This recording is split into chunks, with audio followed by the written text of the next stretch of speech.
Pa tretje vprašanje. V upanju, da v eni od svojih oddaj podaš odgovor, ti postavljamo vprašanje glede upada sposobnosti pri športanju. Star sem 49 let in sicer že več let kolesarim, gorsko kolesarjenje in tečem, praktično odkar se poznam. Vendar se mi zadnje leto dogaja, da ko začnem z dejavnostjo, naprimer tek, me po 1 kilometru zabije.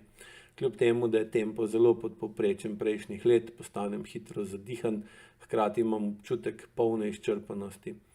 Srčen utrip pa se ne dvigne več kot 150 udarcev na minuto.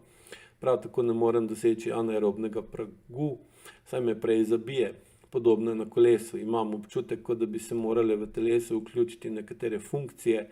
po fazi ogrevanja se le te ne vključijo in posledično ni optimalnega delovanja. Naj omenim, da sem bil na pregledu pri pulmologu, kjer se je izkazalo, da so pljuča BP, čakam še na pregled pri kardiologu. Sprašujem, kaj bi lahko bil vzrok ter ali bi se dalo z AIKO metodo ugotoviti vzroke za nastale težave in le te ozavestiti, potem pa naprej. Vsekakor bi se z AIKO dal in tudi morali bi odkriti vzroke za nastale težave, ki očitno niso telesni, oziroma telesni so, pač sem niso taki klasični, kot da nekaj pač ni v redu, da se tu pol vzame neki zdravil ali pa naredi operacija 2, pa bojo stvari ok, ker vse skupaj kaže na izčrpanost, se pravi, da je telo ali pa vi kot celota, da ste v izčrpanem stanju ali pa stanju kronične utrujenosti. Izčrpanost in kronična utrujenost pa v bistvu pomenita, da oseba niti ne čuti, koliko je utrujena, ampak opazi, da stvari ne štimajo, ko gre v obremenitve, ki jih je včasih brez težav zmogla, zdaj pa kar na lepem ne več. Sama izčrpanost pomeni, da je učinkovitost reševanja problemov in učinkovitost usmerjanja oziroma spreminjanja potencialne v kinetično energijo, v energijo gibanja in s tem naprej tudi sposobnost, da vplivate na okolje in urejujete probleme, ki vas motijo, ovirajo, ogrožajo, omejujejo, zmanjšana. Zdaj, običajno, če je tako, primerna telesna pripravljenost, se pravi primerna moč, primerna kondicijska pripravljenost, primerna sposobnost biti vešč določenih gibov, določenih dejanj, je namenjena temu, da ko je potrebno določene stvari urediti ali se boriti, iti v boj ali iti v beg, da imamo dovolj dobro telesno pripravljenost in dovolj znanja ali pa telesnih veščin, vzorcev gibanja, da lahko na te odzive se primerno odzovemo in v bistvu smo učinkoviti v reševanju problemov. Torej, šport kot tak ali pa telesna aktivnost, kot je tukaj kolesarjenje ali pa tek, je smiselen takrat, kadar v bistvu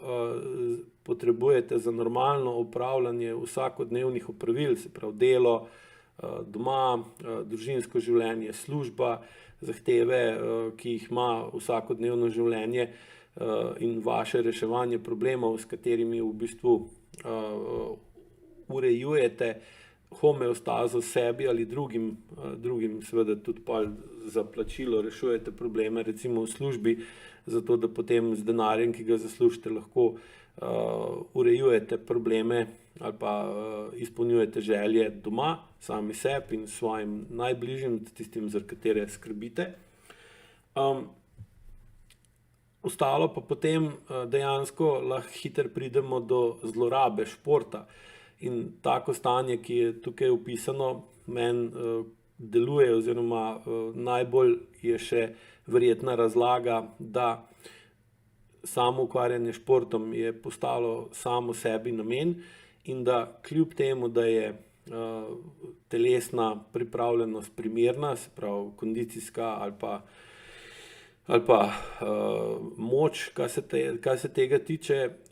s tem ni moč urediti probleme, kar pomeni, da je šport kot tak samemu sebi namen in zdaj seveda težave ostajajo,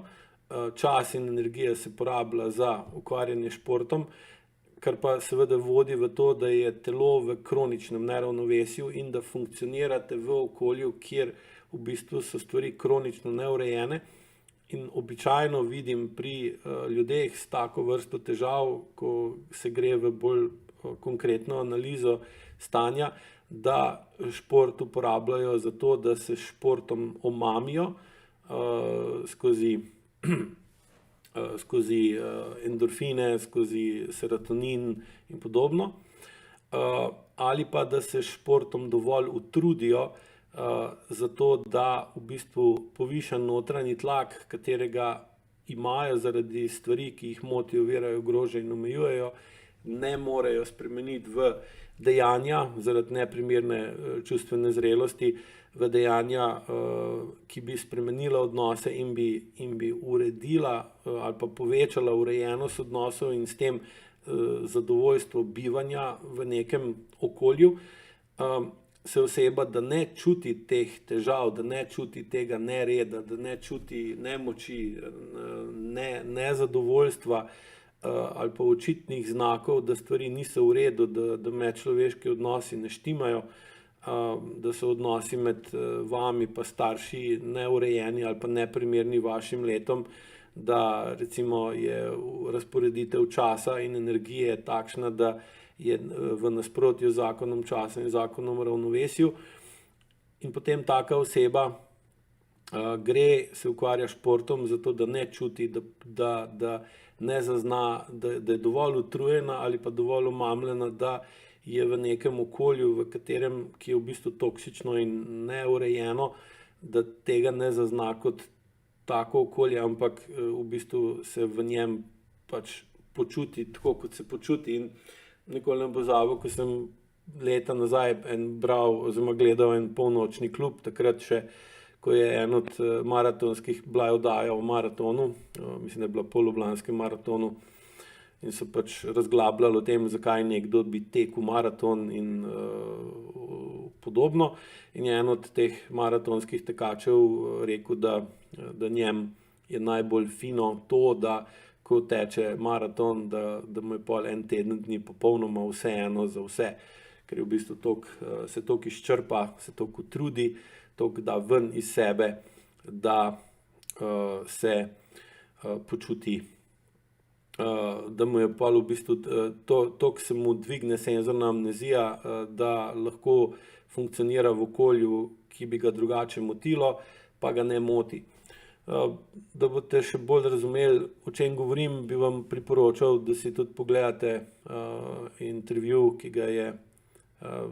ta teden, mislim, da glih imel Jani Brajkovič na Sensi, kjer v bistvu boste lahko z prve roke slišali, kak je ta odvisnost od telesne aktivnosti, od športa bila izvedena na najvišjem, na vrhunskem nivoju, v močen ekstrem, ampak kljub temu, da je Janez Brajkovič bivši vrhunski kolesar, to ne pomeni, da je tako vedenje, o katerem govori, omejeno samo na vrhunske športnike. Pri vrhunskih športnikih je to najbolj še izrazito oziroma iz tega naredijo lahko kariero, ampak tudi ogromno rekreativcev in ostalih priložnostih športnikov uporabljajo šport kot način, da pobegnejo stran od tega, da bi se zavedali, kakšno odgovornost bi morali prevzeti, pa je ne, in katerih stvari ne vidijo ali nočejo videti in grejo rajš v to. Ampak kljub temu, če to naredijo, pridemo do tega, da zlorabimo športno aktivnost, in zloraba za sabo vedno potegne kazen in vedno potegne posledice. In meni to, kar ste napisali, kaj vse se vam dogaja, kaže na to, da pač dolgoletna zloraba športa je pač pripeljala do situacije, ko telo enostavno ne more več tega narediti in vam daje zelo očitno kaže, da to ni prav način in da bi mogli čas in energijo, ki jo vlagate v tek in gorsko kolesarstvo, preusmeriti v analitiko in spreminjanje odnosov, tega, kje živite, kako živite, kakšni so odnosi doma, kakšen odnos imate do sebe, v službi in podobno, ker bi opazil, da je tam cela vrsta stvari, ki bi se lahko bistveno izboljšale in bi jih lahko izboljšal, če bi se jih začel zavedati, bolj jasno definirati in seveda v njih pol usmeriti čas in energijo. In za eko metodo lahko to konkretno storite, zaradi tega, ker vas uči, kako bolj realno začutiti telesno stanje in ne pobegniti od tega, kar čutite v sebi, kaj vidite, kaj slišite, kaj se vam dogaja, kako odreagirate na določene osebe. In čeprav so te reakcije ali pa te spomini, ta stanja, ta čustva zelo zahtevni, zelo neprijetni, jih je kljub vsemu potrebno urejevati, ker če jih ne urejujemo, postanejo samo še slabši. Zloraba je vedno bolj močna, vedno dlje trajajoča in se potem spremeni v kronična stanja, kronične bolezni, tako telesne kot psihične. In dostikrat potem so stvari grejo toliko daleč, da je lahko že prepozno in da se tudi več ne da pomagati.